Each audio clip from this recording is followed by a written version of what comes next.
নিস্তব্ধ রজনী। বিছানায় এপাশ ওপাশ করে কাটছে প্রণয়ের। ঘুম চোখে ধরাই দিচ্ছে না। কারণ সকাল হলেই বড়সড় এক কাজ করতে হবে তাকে। সাথে অতীতের তিক্ত এক স্মৃতি কড়া নাড়ছে মাথায়। এই তো মাস এক বাকি, তারপর তারপর পুরো হবে আরেকটা বছর। ওই দিনটা মোটেও অন্য সব দিনের মতো স্বাভাবিক না তার কাছে। অপরদিকে মাথার উপর স্থির হয়ে থাকা সিলিং ফ্যানের দিকে দৃষ্টি নিবদ্ধ সূচনার। তার চোখ জোড়ায়ও ঘুম নেই। তার কারণ অবশ্য ভিন্ন। আজকে সকাল হতে যত ঘটনা ঘটেছে তার আর প্রণয়ের মাঝে, সেগুলো মাথা থেকে যাচ্ছেই না, চোখ থেকেও সরছে না। চোখ বন্ধ করলেই ভেসে ওঠে সেই মুহূর্তগুলো। কানে বাজতে থাকে তার গাঢ় কণ্ঠে করা বাক্যগুলো। বিশেষ করে সেই কথাটা বড্ড ভয়ঙ্কর। সত্যি বলছি, বৃষ্টিতে তুমি আমি একা। যদি কোনো ভুল হয়ে যায় তাহলে কি ক্রোধ দেখাবে নাকি সাদরে গ্রহণ করবে? হায় কি সুন্দর আবেদন! আচ্ছা সত্যি যদি কোনো ভুল হয়ে যেত? হায় লজ্জা লজ্জা! ভাবতেই গা কাঁপছে যেন। প্রণয় কিছু জেগে আছে নাকি আরাম করে ঘুমুচ্ছে কে জানে। সূচনার দিকে পিঠ করে শুয়েছে ইরা, মাঝে শুয়েছে তিথি। তন্দ্রাচ্ছন্ন সে। সূচনার বলা কথাগুলোই ভাবছে সে। সত্যিই কি অমন হতে পারে? মুগ্ধ সত্যিই তাকে ভালোবাসে, নাকি সবটাই তার অতিরিক্ত চাওয়া, অতিরিক্ত ভাবনা? ফোনের স্ক্রিনের দিকে অনিমেষ তাকিয়ে আছে মুগ্ধ। নীলরঙা জামদানি শাড়ি পরিহিতা একটা মেয়ে, হিজাব মাথায়, বাম হাতে নীল কাচের চুড়ি, ডান হাতে বেলি ফুলের গাছরা পেঁচানো। তীক্ষ্ণ চোখে সবকিছু পরখ করছে মুগ্ধ। ছবিটা কত শতবার যে দেখেছে সে নিজেও জানে না। সর্বাঙ্গে অস্থিরতা কাজ করছে তার। কখন হবে সকাল? রাত শেষ হচ্ছে না কেন? মনে হচ্ছে কত প্রহর কেটে গেছে, কিন্তু রাত শেষ হওয়ার নামগন্ধ নেই। এদিকে চিন্তাও লাগছে, কি হবে, কিভাবে করবে, বানাবে কিভাবে।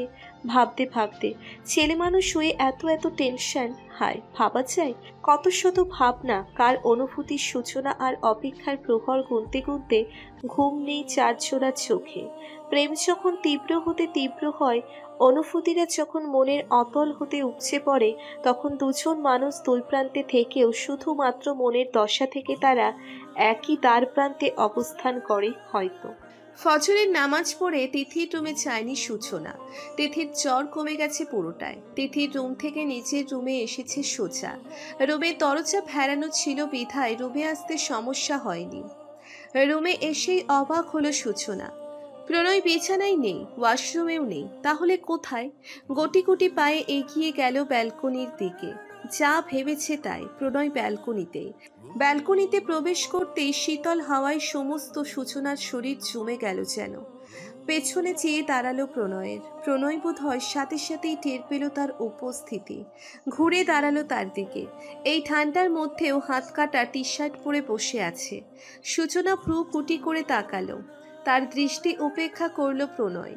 তার পাশাপাশি যেয়ে দাঁড়ালো। তাকে সম্পূর্ণ অবাক করে দিয়ে প্রণয় হাসি মুখে জিজ্ঞেস করল, শুভ সকাল বৌজান। সূচনা থমকালো, দোকদম পিছিয়েও গেল। গোল গোল চোখে তাকিয়ে রইল প্রণয়ের দিকে, যেন পলক ফেলতেও ভুলে গেল। প্রণয় এগোলো দুই কদম। সূচনার গায়ে থাকা শালের এক কোণা ধরে টেনে আনলো নিচের দিকে। তারপর মুখ বাঁকিয়ে বলল, আমি শীতে জমে যাচ্ছি আর তুমি শাল নিয়ে ঘুরছো, এটা কোন জায়গার নিয়ম? দাও। এবার হুঁশ ফিরল সূচনার। ভ্রুকুটি আবারও কুঁচকে এলো। বলল, আপনার ঠান্ডা লাগছে তো আপনি টি শার্ট পরে ঘুমাচ্ছেন না কেন? গরম কাপড় পরুন। কে না করেছে? প্রণয় এক পলক চুপ রইল। তারপর থুতনিতে হাত রেখে বলল, ঠিকই বলেছ, টি শার্ট পরে কেন ঘুরছি আমি? হুম। সূচনা প্রণয়ের থেকে দৃষ্টি অন্যদিকে তাক করতেই আকস্মিক ঘটনা ঘটল। এক টানে সূচনার গা থেকে শাল সরিয়ে নিল। বেখেয়ালি ছিল সূচনা, তাই বুঝতে পারেনি সে। নিজের গায়ে শাল চড়িয়ে ডান হাতে এগিয়ে শাল সহ কাছে টেনে নিল সূচনাকে। এবার সত্যিই জমে গেল সূচনা। তাতে নতুন মাত্রা দিল প্রণয়ের নিম্নোক্তি। শাল লাগবে না, I just need your arms. সূচনার কপালে হালকা করে নিজের কপাল ঘষা দিল। ব্যাস, অতটুকুই যথেষ্ট। কেমন অস্থির লাগছে নিজেকে। প্রণয়ের সংস্পর্শে এসে যেন নিজেকে বদ্ধ উন্মাদ লাগছে সূচনার। আখির যুগল আপনা আপনি বন্ধ হয়ে গেছে তার। চোখ বন্ধ অবস্থায় সূচনার মুখটা পরখ করতে ভুলল না প্রণয়। চোখের পাতাগুলো তীর করে কাঁপছে তার। নিচের ঠোঁটটাও কিঞ্চিত কেঁপে কেঁপে উঠছে। প্রণয়ের খুব করে ইচ্ছে হলো তার কম্পনরত পল্লবে ঠোঁট ছুঁইয়ে দিতে, ঠোঁট জোড়ার আঙ্গুলের স্পর্শ দিতে, কিন্তু সব ইচ্ছে কি আর পূরণ হয়? আপাতত থাক। এমনিতেই গতদিন অনেক ভুল হয়েছে তার দ্বারা। নিজেকে সংযত করতে চোখ সরিয়ে নিল প্রণয়। হাতের বাঁধনও ঢিল করল, কিন্তু সূচনা সরল না। ছেড়ে দিতে যেন আরো লেপ্টে গেল। দেখুন মিসেস শেখ, আমি ওই বাড়ি যাওয়ার জন্য আজ পর্যন্ত আপনার কাছ থেকে পারমিশন নেইনি কোনো দিন, আর না নিব কখনো। তাই অযথা আপনার মতামত জানাতে আসবেন না। রুদ্ধ কণ্ঠে নিচের মাকে কথাটা বলল মিহু। মিসেস আফসানা চিৎকার করে বললেন, মিহু, চেঁচাচ্ছেন কেন মিসেস শেখ? মিহু ভুলে যেও না আমি তোমার মা। ভুলেনি বিধায় এখনো এতটুকু সম্মান পাচ্ছেন। আশা করি এমন কিছু করবেন না যে সেই সম্মানটুকুও না দেই। আমিও যাব আপু। মিসেস আফসানার পেছন থেকে বলে উঠল পিহু। তার দিকে তাকিয়ে কোমল স্বরে মিহু বলল, আসনা পাখি, আরেকদিন নিয়ে যাব। তুমি স্কুলে যাও এখন, তোমাকে শুক্রবারে নিয়ে যাব একদিন। ঠিক আছে। পিহুর মন খারাপ হয়েছে সেটা বুঝতে পেরেছে মিহু, কিন্তু ভাবল না আর। দ্রুত পায়ে বেরিয়ে গেল মিহু। মিসেস আফসানা তার যাওয়ার দিকে তাকিয়ে ফুঁসতে লাগলো। প্রণয়দের বাড়িতে এসেছে মিহু প্রায় ঘন্টা খানেক। মিসেস আফসানার সাথে কথা কাটাকাটি হওয়ায় মেজাজও কিছুটা খারাপ। ইরা, তিথি, মিহু কথা বলছে ইরার রুমে। সূচনা রান্নাঘরে মিসেস আফিয়ার সাথে। সকালে 10টার দিকেই ফিরেছেন তারা। আজকে বাসায় কারো আসার কথা। সূচনা যতটুকু জানে খুব সম্ভবত সে প্রণয়ের বন্ধু। ইসহাক সাহেব ডেকেছেন তাকে দেখা করবেন বলে। তার জন্যই ভালো মন্দ রান্না হচ্ছে। তাই মিসেস আফিয়ার সাথে হাতে হাতে কাজ করছে সূচনা। দুপুর 12:30 প্রায়। কলিং বেল বেজে উঠতেই সোফা থেকে উঠে দরজা খুলে দিল প্রণয়। ইসহাক সাহেবও বসেছিলেন সোফায়। ডাইনিং রুমে ইরা, তিথি, মিহু আর সূচনা 4 জনই ছিল। টেবিলে খাবার সার্ভ করছিল তারা। আগন্তুক ব্যক্তির সাথে হ্যান্ডশেক করে জড়িয়ে ধরল তাকে প্রণয়। ড্রয়িং রুম আর ডাইনিং রুমের দূরত্ব খুব বেশি না। তাদের কথার আওয়াজ শোনা যাচ্ছে। কেউ খেয়াল না করলেও ইরার কানে এসেছে একটা কথা, ইসহাক সাহেবের কণ্ঠ। কেমন আছো মুগ্ধ? ইরা তপ্ত খেয়ে গেছে যেন। হাত থেমে গেছে তার। কানে শুধু মুগ্ধ নামটাই বাজছে তার। বুকের ধুকপুকানিও তীব্র জ্বালা করছে। এক হাত দিয়ে চেয়ার আঁকড়ে ধরে হতবিহ্বলের ন্যায় দাঁড়িয়ে আছে ইরা। বিস্মিত চোখজোড়া মেঝেতে ছড়ানো ছিটকানো কাছের টুকরোগুলোতে। সে ভুল শোনেনি, না ভুল দেখেছে। সত্যিই মুগ্ধ এসেছে। ইসহাক সাহেবের কণ্ঠ শুনে সবার অগোচরে উকি দিয়েছিল ড্রয়িং রুমে। চোখজোড়া থমকে গিয়েছিল তার উপর হৃৎকমলে অস্বাভাবিক রকমের স্পন্দন, আর ক্রমেই যেন তা বেড়ে চলেছিল। হাতে থাকা কাচের প্লেটটা শব্দ করে নিচে পড়ে যেতেই হুঁশ ফিরল ইরার। সাথে সবার নজরে এলো আড়ালে থাকা ইরার ওপর। নজর এড়ায়নি মুগ্ধর। ইরাকে বিধ্বস্ত লাগলেও মুগ্ধ নয়নেই তাকিয়েছিল তার ইরাবতীর দিকে। কিন্তু বেশিক্ষণ তাকিয়ে থাকতে পারেনি, কারণ ইরা সরে এসেছে সেখান থেকে। প্রণয় মুগ্ধকে নিয়ে সোফায় বসিয়ে দিয়েছে। ইসহাক সাহেবের সাথে কুশলাদি বিনিময়ের পরে মুগ্ধের কাজ সম্পর্কেও মোটামুটি জানকারি নিয়ে নিচ্ছেন ইসহাক সাহেব। মুগ্ধ কিছুটা ভীত সন্ত্রস্ত বটে। চিন্তা হচ্ছে তার ইরাপতির জন্য। সে কোথায়? দেখার জন্য ছটফট করছে, কিন্তু করবেই বা কি? ইসহাক সাহেবের সাথে কথা বলছিল মুগ্ধ, তখনই পাশ থেকে প্রণয় বলে উঠল, মামা, ও একটু ফ্রেশ হয়ে নিক। ইসহাক সাহেবও অনুমতি দিলেন। মুগ্ধকে গেস্ট রুমে দেখিয়ে দিয়ে নিচের রুমে গেল প্রণয়। রুমে আসলেও সূচনাকে পাওয়া গেল না। কিঞ্চিত অবাক হলো। সে দেখেছে তাকে রুমের দিকে আসতে, তাহলে গেল কোথায়? কয়েক পলক ভাবার পর মাথায় হাত দিয়ে বলে উঠল, শিট। তড়িঘড়ি করে বেরোলো রুম থেকে। বিছানার দুপাশে দুহাত প্রসারিত করে বসে আছে ইরা।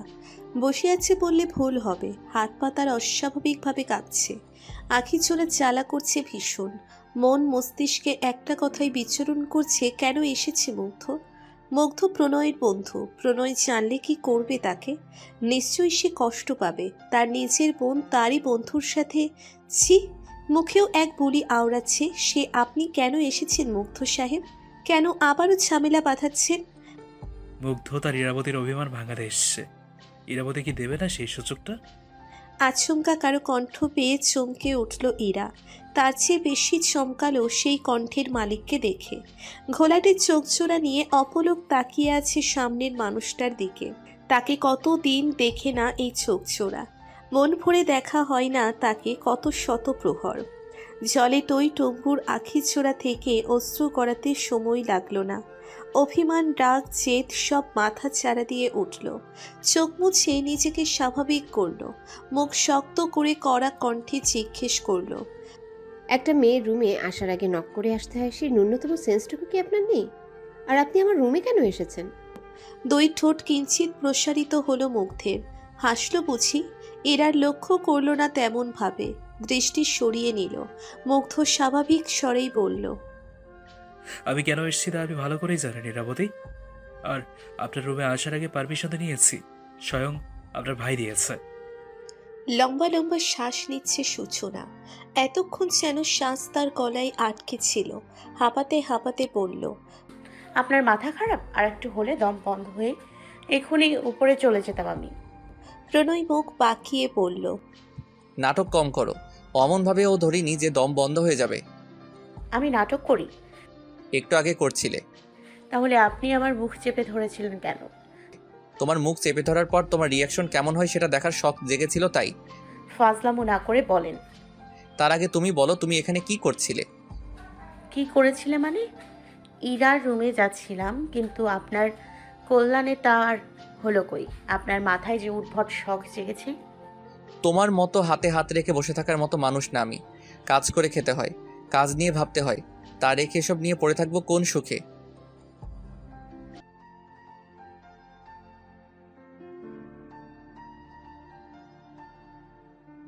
প্রণয় যেন আকাশ থেকে পড়ল সূচনার কথা শুনে। সে বলেছে এমনি এমনি, কিন্তু সূচনা যে তার কথার এই মানে বের করবে তা জানলে বলতোই না বেচারা। আলতো করে সূচনার হাত ধরে বলল, ছি জান, কি বলো এসব? তুমি না আমার বিয়ে করা বউ? ছাড়ুন, ছোবেন না আমায়।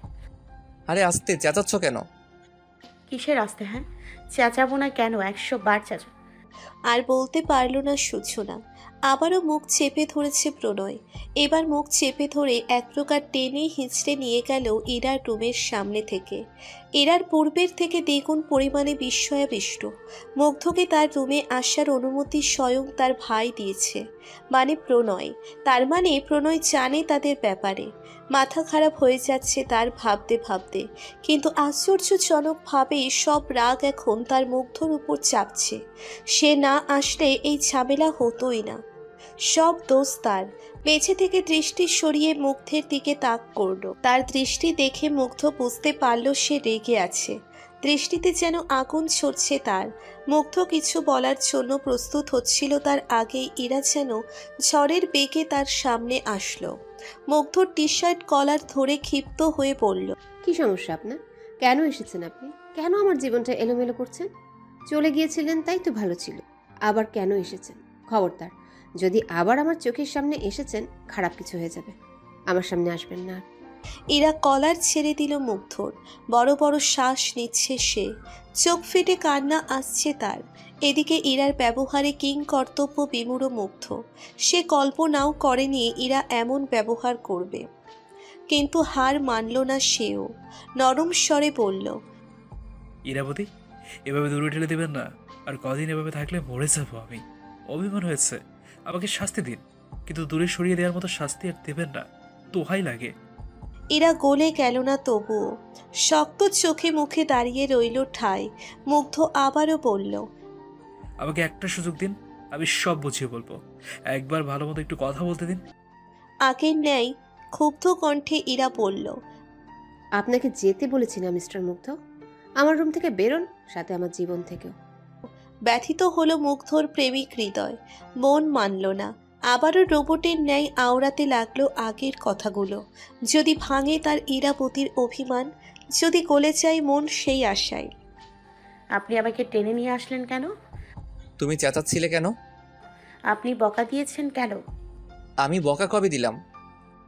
ইয়া আল্লাহ, আব্বু দেখে শুনে আমাকে কার কাছে বিয়ে দিয়েছে? আমার মতো দ্বিতীয় কাউকে হারিকেন দিয়েও খুঁজে পেত না তোমার বাপ। তোমার তো ভাগ্য ভালো যে আমি নিজে এসে ধরা দিয়েছি। কে বলেছে আপনাকে ধরা দিতে? কে বলতে যাবে? আমি তো। কথা বলতে বলতে দৃষ্টির সামনে পড়তেই থেমে গেল প্রণয়। মুগ্ধ বেরিয়ে যাচ্ছে ইরার রুম থেকে। সূচনাকে কিছু না বলে প্রণয়ও তার পেছন পেছনে গেল। আপনার এমন করা কি ঠিক হয়েছে? উদাস কণ্ঠে প্রণয়কে জিজ্ঞেস করল সূচনা। প্রণয় বলেছে তাকে সবটা। শুরুতে মন খারাপ করেছিল সূচনা, কারণ সে জানত না যে এরার মুগ্ধ সাহেবী প্রণয়ের আগত এই বন্ধু। মুগ্ধ যে আজকে বাসায় আসবে আর কেন আসবে তার সম্পর্কে কিছুই জানত না সূচনা। তা নিয়েই মন খারাপ ছিল। কিন্তু যখন জানল যে তাদের সম্পর্ক ঠিক করতে যেয়ে আরও বিগড়ে গেছে, তখন সূচনার মন আরও ছোট হয়ে গেছে। সময়টা এখন রাত 8টা প্রায়। অনেকখানি সময় কেটে গেছে। মিহুও চলে গেছে। সব কিছুর মাঝে ঠিকভাবে বসে কথা বলতেও পারেনি দুই রণ্ড। ইরার রুম থেকে বেরোনোর পর মুগ্ধকে জিজ্ঞেস করলেও মুগ্ধ প্রণয়ের কাছে কিছু বলেনি। তখনই চলে যেতে চাইছিল, কিন্তু এই ভর দুপুরে বাসায় আগত কাউকে কি না খেয়ে যেতে দেওয়া যায়? আর সেখানে মুগ্ধকে তো দাওয়াত করে আনা হয়েছে। বেচারা চায়নি এভাবে আসতে, কিন্তু ইসহাক সাহেব বারবার বলছিলেন দুপুরেই যেন আসে। তাই প্রণয়ও এক প্রকার বাধ্য হয়ে মুগ্ধকে দুপুরেই আসতে বলেছে, না হলে বিকেলেই আসতো সে। ভদ্রতার খাতিরে থেকে গিয়েছিল মুগ্ধ। কোনো রকম 2 দানা খেয়ে কাজ দেখিয়ে বেরিয়ে গেছে বাসা থেকে। সবার সামনে তাকে বারবার কি হয়েছে জিজ্ঞেস করাটা নেহাত বোকামি মনে হয়েছে প্রণয়ের কাছে, তাই খাটায়নি আর। মুগ্ধ বেরিয়ে যাবার পরপরই সে বেরিয়ে গেছে তার পেছনে পেছনে। মুগ্ধ অবাক হয়নি তাকে দেখে, তবে কয়েক পলক মৌনব্রত পালন করেছে। অতপর বাইকে উঠতে উঠতে স্বাভাবিক স্বরে বলে, আয় বাইকে উঠ বলছি। দুই বন্ধু বেরিয়ে গেছে বহুদিন পর একসাথে। সন্ধ্যার সময়টাই রোড ফাঁকা ছিল না একদম। ব্রিজের সাইডে মুগ্ধ বাইকটা থামিয়েছে। মাঝে ব্যস্ত ভঙ্গিতে শোষো আওয়াজ তুলে ছুটে চলেছে একের পর এক গাড়ি। মুগ্ধ রেলিং ধরে দাঁড়িয়েছে। প্রণয় তার পাশে দাঁড়িয়ে জিজ্ঞেস করলো, এখানে কেন থামলি? কেন, কোলাহল বেশি বলে? হ্যাঁ। এত কোলাহল ভিড় ভাট্টার মধ্যে দিয়েও কিন্তু আমি একা ভাই। ধরে নে আমাদের আশেপাশে কেউ নাই। মনে শান্তি বড় শান্তি। মুগ্ধ হাসতে হাসতে বলে, হ্যাঁ ঠিক বলেছিস, কিন্তু সেই শান্তির বড় অভাব ভাই, বড়ই অভাব। তুই তো ভালো করে জানিস সেই শান্তির ছোটবেলা থেকেই তোর অভাব। এবার প্রণয়ও হাসল। বিষণ্ণ মুখে চেয়ে রইল আকাশ পানে। এত ঝামেলা আমার আর ভালো লাগছে না, নিতে পারছি না ভাই। ভাঙা কণ্ঠে হঠাৎ বলে উঠল মুগ্ধ। মুগ্ধর কাঁধ জড়িয়ে ধরল প্রণয়। তার মনের অবস্থা সে জানে, অথচ তার বোনই বুঝল না আবার সে নাকি ভালোবাসে তাকে।